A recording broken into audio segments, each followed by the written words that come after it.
Shalom, selamat pagi adik-adik sekolah minggu yang dikasih oleh Tuhan Yesus. Bertemu kembali hari ini bersama Kak Irin, dan kita akan bersaat teduh bersama. Sebelum kita membaca, membuka, serta merenungkan firman Tuhan, mari kita bersatu hati, kita berdoa.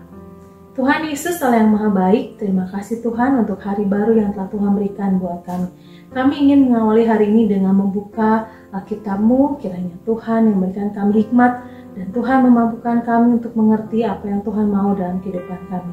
Pimpinlah kami Tuhan di dalam membaca dan merenungkan firman-Mu, dan biarlah waktu saat teduh kami ini kami serahkan hanya ke dalam tangan Tuhan saja. Hanya di dalam nama-Mu saja kami berdoa dan mengucap syukur. Amin. Adik-adik, saat teduh kita pada pagi hari ini terambil dari Lukas pasal 24 ayat 1 sampai dengan ayat yang ke-10. Pagi-pagi benar, pada hari pertama minggu itu, mereka pergi ke kubur membawa rempah-rempah yang telah mereka sediakan. Mereka mendapati batu sudah terguling dari kubur itu, dan setelah masuk mereka tidak menemukan jenazah Tuhan Yesus. Sementara mereka termangu-mangu karena hal itu, tiba-tiba dua orang berdiri dekat mereka memakai pakaian yang berkilau-kilau. Mereka sangat ketakutan dan menundukkan kepala. Lalu kedua orang itu berkata kepada mereka, "Mengapa kamu mencari Dia yang hidup di antara orang mati? Ia tidak ada di sini, Ia telah bangkit.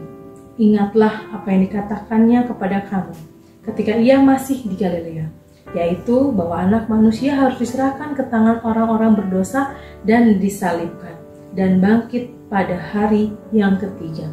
Teringatlah mereka akan perkataan Yesus itu. Setelah mereka kembali dari kubur, mereka menceritakan semuanya itu kepada ke-11 rasul dan kepada semua saudara yang lain. Perempuan-perempuan itu ialah Maria dari Magdala, Yohana, Maria ibu Yakobus, dan perempuan lain yang bersama mereka. Mereka yang memberitahukannya kepada rasul-rasul. Adik-adik yang dikasihi oleh Tuhan Yesus, Tito senang sekali karena bisa menang lomba menyanyi mewakili sekolah. Awalnya Tito takut, tidak percaya diri, dan hampir tidak jadi ikut lomba. Namun karena ia tekun dan taat mengikuti latihan, usahanya berbuah manis. Tito meraih kemenangan. Adik-adik, ketaatan juga membawa Yesus pada kemenangan.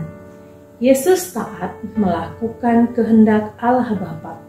Walaupun harus mengalami penderitaan, ia tetap taat. Pada hari yang ketiga setelah peristiwa kematiannya di kayu salib, Yesus bangkit. Dua orang yang memakai pakaian yang berkilau-kilau di dekat kubur Yesus berkata bahwa Yesus tidak ada di kubur. Yesus sudah bangkit. Para perempuan yang menerima kabar itu teringat pada perkataan Yesus dan menceritakan kembali kepada para murid.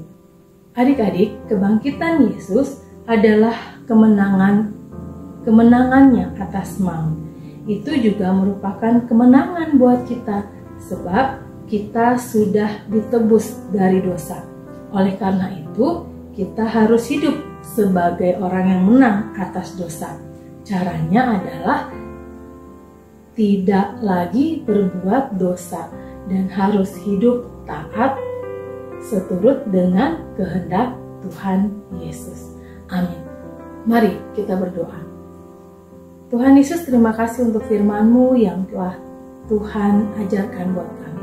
Yang kami baca dan kami renungkan ya Tuhan, agar kami anak-anak-Mu dapat terus belajar untuk menyenangkan hati Tuhan, melakukan perbuatan-perbuatan yang baik yang menyenangkan hati Tuhan, dan meninggalkan perbuatan-perbuatan yang tidak baik yang membuat hati Tuhan sedih.